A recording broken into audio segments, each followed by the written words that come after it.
Pleased to welcome Amy Burns, music teacher at Far Hills Country Day School and chair of the NJMEA, which stands for? New Jersey Music Educators Association. Yes, the Early Childhood Music Education. Listen, we were just talking before we got in there. You've been teaching music for 23 years. Yes. When did you know you wanted to do this? Way back when I was about 14, 15 years old. I loved my high school, and I went to West Morris Mendham High School, so I loved the music program there. And they just sparked an interest in me, so I really started to study the clarinet specifically. I had already studied piano, thanks to my mother, and I knew I wanted to play music. And then my church had me also teaching early childhood Sunday school, so I knew right then and there I was going to be a music educator. Now, you're teaching children in pre-K up to 4th grade?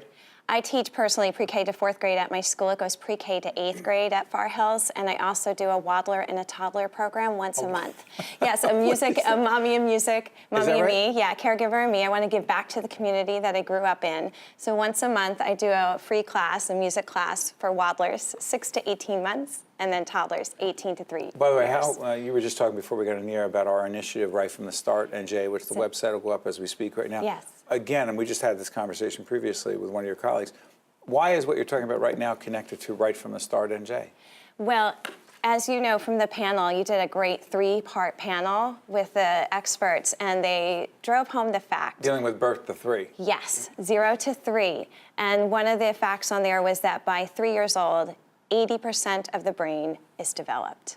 And as they were pointing out, first comes the sound, then the language, and the vocabulary. So when your children are born, they're constantly listening to everything. And there are studies like the Brain and Creativity Institute in Southern California did a study where children were exposed to music and accelerated their brain development in speech and sound and language and reading skills. And this is because the auditory sensory, that's where those are coming from.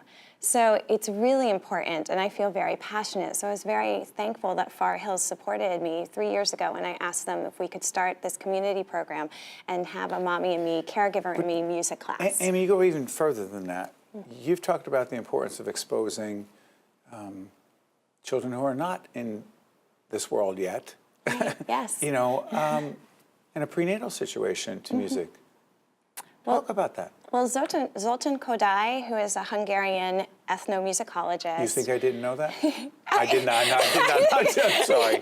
No, I'm joking. I did not. But here's a great quote, which is, "A child's music education begins 9 months before, not in their womb, but their mother's womb." Really? Yeah, so like you are exposed to music. One of the best things that I can tell a parent to do is, yes, go to these classes that are given by, approaches from Dr. Feyerabend to Music Together. These are great classes, but the best thing you can do from 0 to 3 is sing to your child. And a lot of the parents will look at me like, I can't sing, people told me I can't sing. And I always apologize on behalf of anyone who said that to a parent, because you can sing, and your child from 0 to 3 love you unconditionally. The payoff is that they are going to be absorbed in music, and they're going to be absorbed in language, and they're going to be absorbed in just learning more about their parent in that respect, and what they love, and what they consider great music for them. And it's really just it pays off in so many benefits, from reading to speech to sound to language to vocabulary. You've said that musical aptitude peaks at 7? Yes, Dr. John Feyerabend, and also Dr. Edwin Gordon. They have Dr. Edwin Gordon has the aptitude test and said it peaked around 9. Dr. Feyerabend believes it peaks around 7. And it is all that exposure to music. But as your panelist said, if they're not being exposed to music by age 3... On the right from the start of the series. Yes, if they're not being exposed to music by age 3, then the neurons in their brain synapses are starting to die off. Really? Yeah, so like if you're not exposing your child to this music, then it just starts to die. So it's not too soon. Someone says, oh, it's too soon. No, not to expose them to music, not to have them listening, not to singing to them. No, always do that. Always. Help me understand something, but aptitude. it's not the same as musical achievement. Right. A musical achievement, you're talking about in the moment, like winning a contest or getting first chair or Competitive auditioning. situation. Yes. What's aptitude? Aptitude is that whole span of your lifetime of music and how it can further you in your future. It's really just constantly building and building, and what you're learning and taking with you through every musical case. I'm curious about something. Yeah. And we'll talk about this. You're part of a larger discussion we're having with a panel.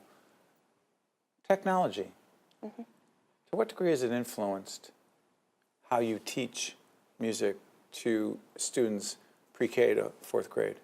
It's very interesting. So technology has, you always read the articles where you don't put the screen time in front of your children. And we're talking about passive technology. So when I'm talking about technology, I'm talking about educational technology. So for pre-K, no, I'm not using a lot of technology. They should be touching those instruments and feeling them and exposed to them like that and experiencing them. But what technology can do in a classroom of pre-K through 4 is it can do things that you couldn't previously do with technology. For example, we use a digital learning portfolio. So yesterday, a digital learning portfolio called Seesaw. So yesterday, my second graders mastered reading and playing this melody on xylophones. I mean, they were fantastic. So I took a video and put it on their Seesaw journal. It pings to the parents' phones, and now my music classroom is on their mobile device. That's fabulous. I also can, through technology, share music to people in other states. Is that the global thing? Yeah, other Explain countries. Yeah, so through things like Seesaw, Soundtrap, I can share music that the students create in my classroom with other students around this country, around other countries, and Why we is that can important? connect. It's really important for their education because, number one, technology is not going anywhere. Number two, the global relations that children can make now will be with them forever. And who knows where they're going to end up, who knows where they're going to live. And if they're starting to understand that their musical world is not here in this state, in this town, but goes well beyond. I'm curious about something before I let you go. Yeah. Your passion clearly comes through. People watching right now, they feel it, they see it, sense it. 23 years at this. Just as strong, if not stronger? Stronger. I love what I do. Someone says, oh, burnout, you say? No. I ask teachers this all the time. I'm fascinated by No, this. but I mean, where I work, Far Hills is extraordinary because they're so supportive of the arts, but they're also supportive of academics, and I think they have a great balance in their program. So, I mean, until they kind of say, okay, Amy, you're done. You're not even close. Here she comes again. No, I'm not even close. Hopefully they'll always ask me back every year because I love what I do. I love teaching there, and music is so important. It's so important. It's what, for me, made me get through school because my progress reports constantly said Amy doesn't talk, but my music progress report said Amy is the loudest singer in the classroom. And so I'm very appreciative that music is in our schools because it reaches children that academics don't always reach. Amy, thank you so much. Thank we look you. forward to having you in the larger discussion with your colleagues. Thank you so much. Good job. Stay with us. We'll be right back right after this. Where did the time go? Today is the day my daughter is getting a college degree. And I'm going to soak up every second of it. His professors kept him focused. Now she has the confidence to succeed. They pushed her to be her best. They're going to call my daughter's name. My mommy's name. My son. And from there, He can go anywhere. Hey, Daddy! Hey, Daddy! Hey, Daddy! Also brought to you by the Robert Wood Johnson Foundation and by the Turl Fund, supporting Right from the Start NJ.